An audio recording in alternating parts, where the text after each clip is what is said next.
রাত তখন ৩টা। দিল্লির সাউথ ব্লকের নিচতলার সেই গোপন ওয়ার রুমে বসে প্রধানমন্ত্রী নরেন্দ্র মোদী তাকিয়ে আছেন এক বিশাল মনিটরের দিকে। তাতে দেখা যাচ্ছে লালচে আগুনে ছেয়ে গেছে পাঞ্জাব সীমান্ত।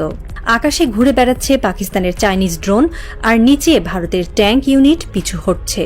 পাশে জাতীয় নিরাপত্তা উপদেষ্টা কণ্ঠ নিচু করে জানালেন, চীন, তুরস্ক, আজারবাইজান এবং ইন্দোনেশিয়া প্রকাশ্যে পাকিস্তানের পক্ষে বিবৃতি দিয়েছে। মোদী চোখ বন্ধ করলেন।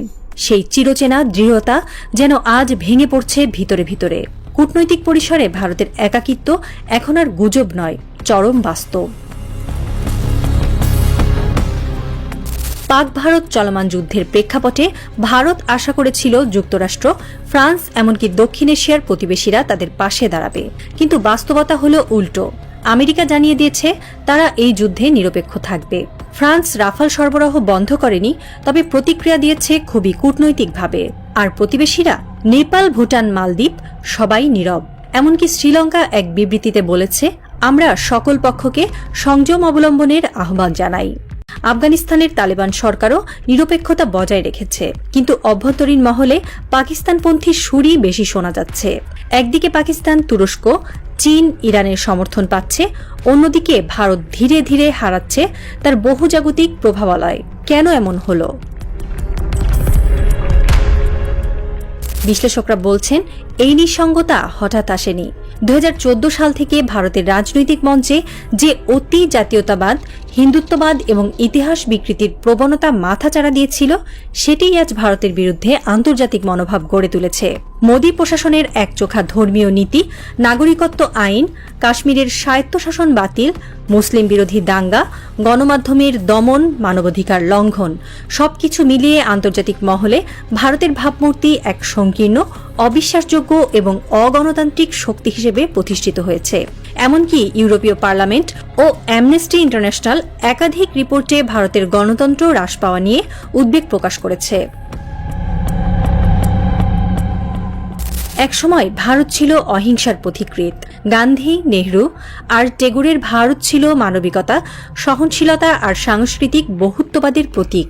হিন্দি সিনেমা, যোগব্যায়াম, বলিউড গান এবং সাহিত্য সব মিলিয়ে ভারত এক সফট পাওয়ার ছিল আন্তর্জাতিক মহলে। কিন্তু এখন ভারতের নিউ ইন্ডিয়া নিজেকে যেন এক আক্রমণাত্মক, আত্মমগ্ন, ধর্মভিত্তিক জাতি হিসেবে তুলে ধরেছে, যা বিশ্বের বহুসাংস্কৃতিক, বহু ধর্মীয় দৃষ্টিভঙ্গির সঙ্গে মেলে না।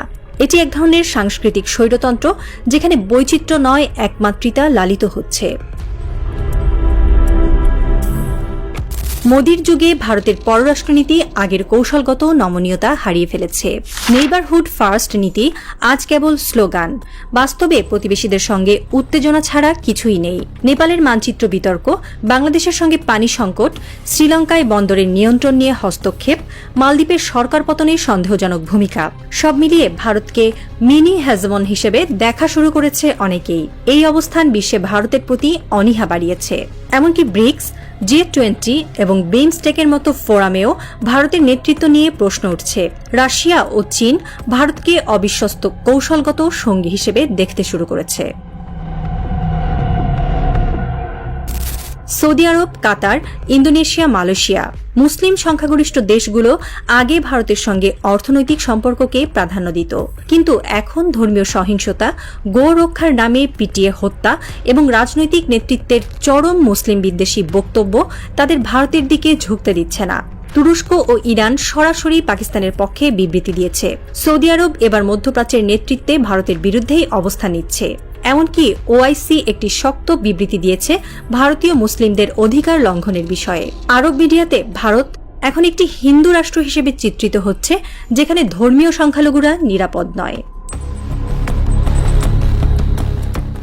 চীন বরাবরই দক্ষিণ এশিয়ায় কৌশলগত বিনিয়োগ করে যাচ্ছে, কিন্তু ভারত সেই কৌশল বুঝতে না পেরে ডিক্লেয়ার রাইভাল হিসেবে ঘোষণা দিয়েছে চীনকে। এর ফলে বাংলাদেশ, নেপাল, মালদ্বীপ এমনকি শ্রীলঙ্কাও চীনের প্রভাব বলয়ে ঢুকে পড়েছে। বেল্ট অ্যান্ড রোড ইনিশিয়েটিভে ভারতের বিরোধিতাও চীনের চোখে তাকে পিছু হটতে চাওয়ার শক্তি হিসেবে প্রতিষ্ঠা করেছে। ফলে ভারতের কূটনৈতিক বলয় ভেঙে পড়েছে এক প্রকার নিঃশব্দেই। এমনকি আফ্রিকান রাষ্ট্রগুলোতেও চীনের বিনিয়োগ ভারতের তুলনায় বহুগুণ বেশি, যার কূটনৈতিক প্রতিফলন দেখা যাচ্ছে জাতিসংঘের ভোটাভুটিতেও। দিল্লির বাতাসে আজ কেবল যুদ্ধের গন্ধ নয়, কূটনৈতিক ব্যর্থতার ধোঁয়াও ভেসে বেড়াচ্ছে। নরেন্দ্র মোদী তার ঘনিষ্ঠ উপদেষ্টা অজিত দোভালকে জিজ্ঞেস করেন, আমরা কি একা পড়ে গেলাম দোভালজি? উত্তরে আসে দীর্ঘ নীরবতা। তারপর নিম্ন কণ্ঠে উচ্চারিত হয় একটি বাক্য, আমরা শুধু যুদ্ধ হেরেছি না, সারা জীবনের অর্জিত বন্ধুদের আস্থা হারিয়েছি স্যার। মোদী চুপ থাকেন। মনিটরে তখন ধরা পড়ছে কাশ্মীর সীমান্তে পাকিস্তানের একাধিক যুদ্ধবিমান ঢুকে পড়েছে। সেনাবাহিনী জানায়, আমরা রেডি, কিন্তু আকাশে আমাদের একা লড়াই করতে হবে। একদিকে পাকিস্তানের চীন, তুরস্ক, মধ্যপ্রাচ্য জোট দৃশ্যমান, অন্যদিকে ভারত নিঃসঙ্গ। বিশ্ব কেবল তাকিয়ে থাকে। এই একাকী ভারত কোথায় গিয়ে থামে? সময়ই দেবে উত্তর। কিন্তু ইতিহাস ইতিমধ্যেই রায় লিখে রেখেছে, অহংকার একা করে দেয়।